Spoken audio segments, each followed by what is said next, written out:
about yourself is not permanent, okay? Okay. In order to keep that feeling, in order to keep feeling good about yourself, one has to continue to give oneself to serving God through helping other people.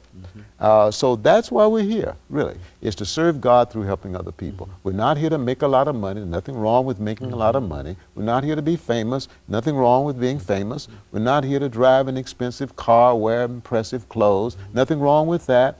We're not here to acquire a whole lot of formal education. Nothing wrong with that. That's fine. But the important thing is to realize what our purpose for being here is. It is simply to serve God through helping other people. It begins at home. And that's such a simple message, though, Dr. Poe. It seems that it's so easy to say, but it's hard to get across to folks. And I would imagine that it might be a problem that people don't give it an opportunity. You have to have something called faith that it will work out for you. You see, and if you don't have that faith, then I guess it would be easy to fall into depressions. But I think, as you indicated earlier, that it's such a general problem in our society today. As a matter of fact, let's you know, we had an interview with some of the members from the Galaxy Drug Prevention Program, and they were saying the problems that many of the young people had in our that they have to deal with is that they've simply been turned off. They don't believe in anything, and that nobody really is out there trying to help them. You know, I think that they almost closed this organization down, the Galaxy Drug Prevention Program. They almost closed it down, and so now they contend that the young people who are out there are just aimlessly wandering around, aimlessly committing crime, and et cetera, et cetera.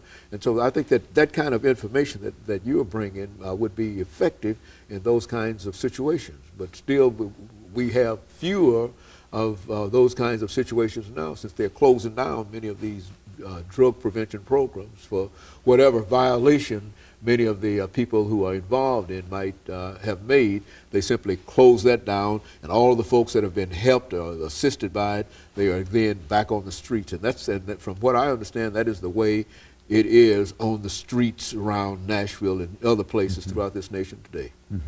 Well, you know, I think what you're saying is very, very true. What I encounter is a lot of hostility, a lot of hostility going on in families today. The children are being neglected. Children are often being abused. They are being mentally abused. You got parents cursing children, cursing around children. Parents are so focused on themselves that they don't really have time to give proper attention and guidance to the children.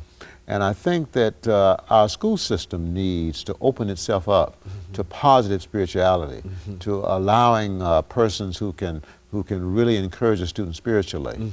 And I think that would help to inculcate spiritual values. And I think that would help a whole lot in reducing some of the violence in our schools as well as in our community. Because as you said, not much guidance is going on. Positive guidance is going on in the home. At least that's what I think.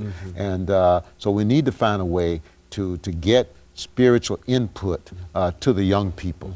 And maybe if the school system could open up its doors, or we can find some other way to do it, then certainly we ought to do it. It's the kind of lifestyle. I think you mentioned the spiritual lifestyle in a real sense. It's kind of lifestyle that could really help to deal with some of the problems, some of the challenges that we have. And especially depression, I think you've mentioned that as being a major issue today among all classes of individuals. And I think that that would do something to help alleviate the low self-esteem and depression that many folks find themselves in. Yes, and very, very true. So many lifestyles today are self-pleasing, okay? And a self-pleasing lifestyle is just fraught with many, many problems. It's going to cause depression. It's going to cause unnecessary anxiety. It causes health issues, mental as well as physical health issues. It causes relationship problems, okay? But I think that's where many people are today. They're on a track of pleasing themselves. And so the peace in life, the joy in life, the fulfillment in life, the true excitement in life, the true fulfillment